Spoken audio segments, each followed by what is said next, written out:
Our next inductee is a songwriter whose songs have a depth and beauty to them that is hard to equal. He's a songwriter of great honesty and humanity. He touches our souls because he reaches into his own. His songs are a canvas of life on which we glimpse things we had not hitherto recognized when we have that moment of epiphany. And he also writes great hooks. He's a native of Macroom, County Cork. Jimmy MacCarthy was singing in pubs and busking from an early age. In the late 70s, he started a band with Declan Sinnott called Southpaw. He released his first single, Miles of Eyes, in 1981, and from there he went on to create some of the most well-known songs in the Irish folk and contemporary repertoire.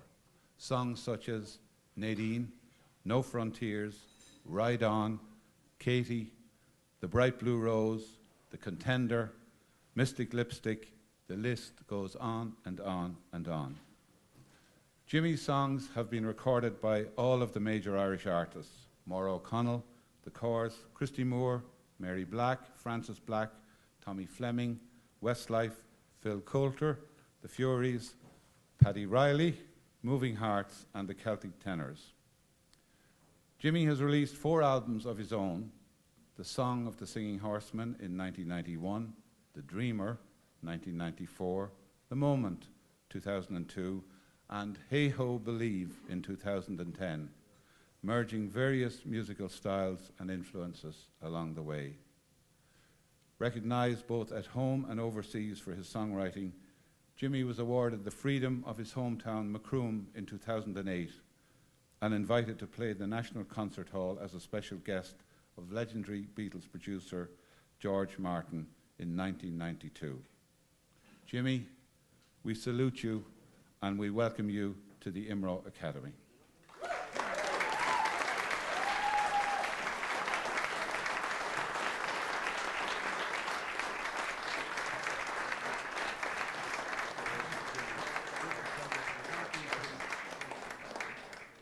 You giving it to me now? Yes, I'm giving it to you now. It's all yours. Yeah. I'm just going to have a presidential moment here.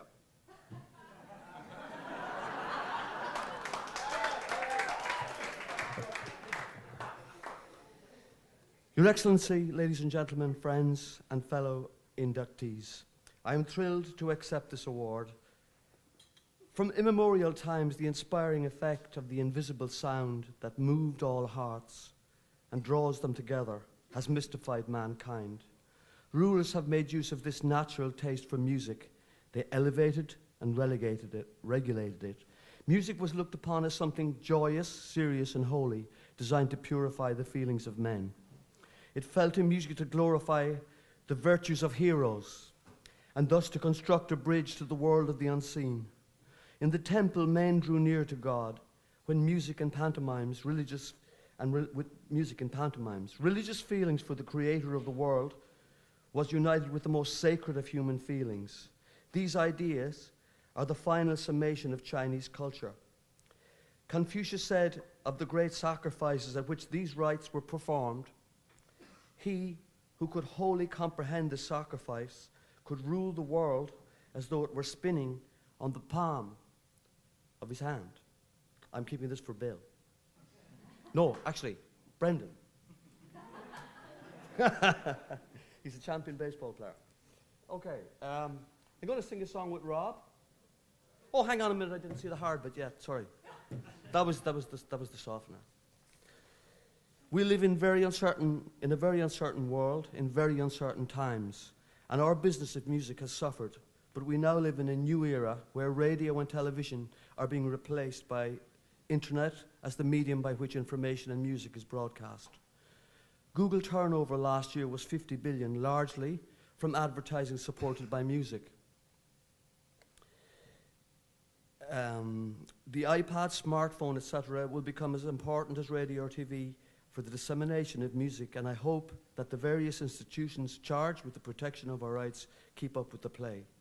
The American multinationals are the core owners and operators of this technology, and they have a very poor record in the protection of authors' rights. and we all hope that the European societies lead the way to ensure our rights are protected. Thank you all very much. I really am thrilled to get this award. Thank you. And just by the way, I'd like to make a dedication to Shay at this moment, because I don't often get opportunities like this. You know, many, many years ago, and you know, I'm a very cuddly guy now, but I wasn't famous for that when I was younger. I remember I used to get the under 15 ticket from Cork to Dublin to do a gig. The ticket was £5 and the gig was £5. And the rest was at the mercy of the good-natured, who rarely let me down. But I went there one day and I was walking down the street and I was thinking about, you know, one of these days I'm going to have to record all these songs I had. I had hundreds of the bloody things and I had never recorded one. So I'm walking down Capel Street or somewhere like that, and next thing I saw Shay, and he came down. And he was a bit like I am today, hanging with a cold. So he says, "Oh, how are you? How are you doing?" I'd met him once before in the Subway bar in Cork. And he said, "How are you doing?" I said, "I'm doing great." He said, I said, "I've been thinking about recording." He said, "I was meant to be recording tonight." He said, I have a cold and I don't know whether I should do it." I said, "Geez, I have to find out something about that." "I tell you what," he says, "you go tonight instead of me and you'll have a recording session." And I did, and that was my first recording session.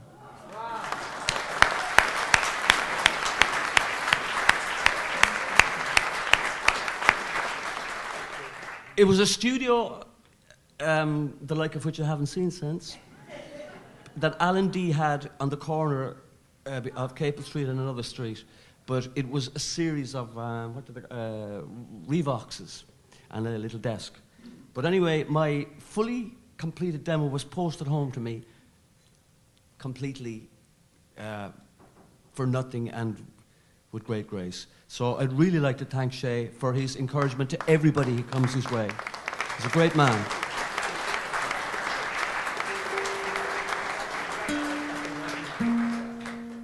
You know, I wrote this song called Ride On, and, you know, people had a lot of time. You say, "What's he talking about?" You know, "Jimmy, I heard your brother Jimmy's record the other day. It was very good, like, but what does he be flicking thinking about?" But anyway, the line that got people, I have never explained, rarely explain anything about my songs, but the line of the claw in the gut, and I'm playing a gut string guitar tonight, is simply that. But I'm going to tonight play the other version of the line, which doesn't break the metaphor and is much more true to my normal type of writing. So I'm going to hope, oh, there they are, the lovelies. Bandy Murphy and Lynn Kavanagh. And here we have my new friend and what's the word they use for gangsters? Sidekick. His alter ego is Al Capone. Rob Burke, please.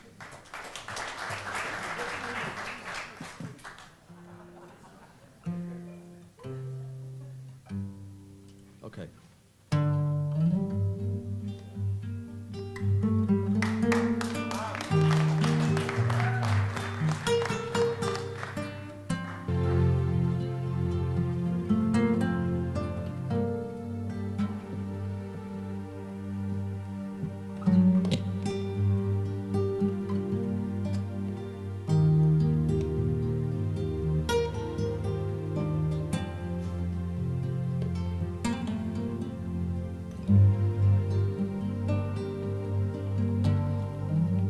True, you ride the finest horse I have ever seen. Stand at 16, 1 or 2, with eyes wild and green. You ride the horse so well, hands light to the touch. I could never go with you, no matter how I wanted to. Ride on, see you. I could never go with you, no matter how I wanted to. Right on, see you. I could never go with you no matter how I wanted to. When you ride into the night without a trace behind, the silver spur, the stirred foot, where the road does part and wind, I'll turn to face an empty space, the way you used to lie, and smile for the spark that lights the night through a teardrop in my eye. Right on, see you. I could never go with you no matter how I wanted to. Right on, see you. I could never go with you no matter how I wanted to.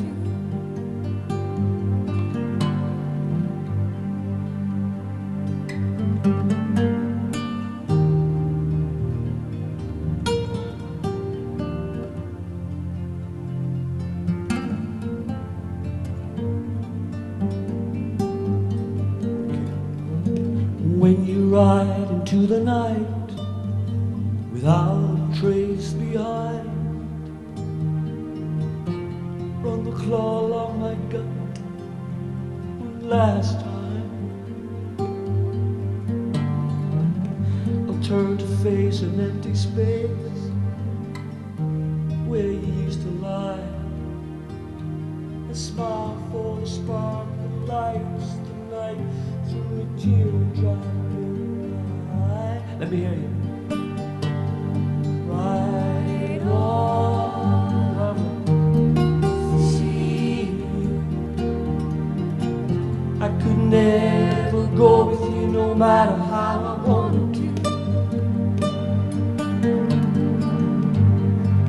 Right on, see you. I could never go with you no matter how I wanted to. One more, keep it holy.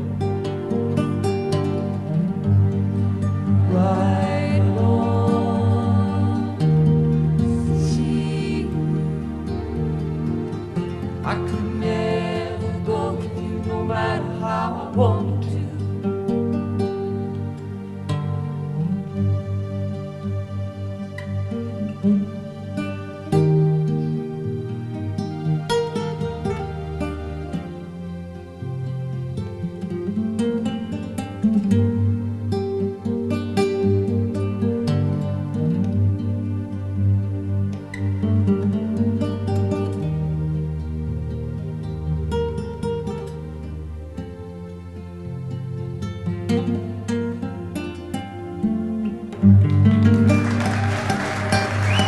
Thank you so much.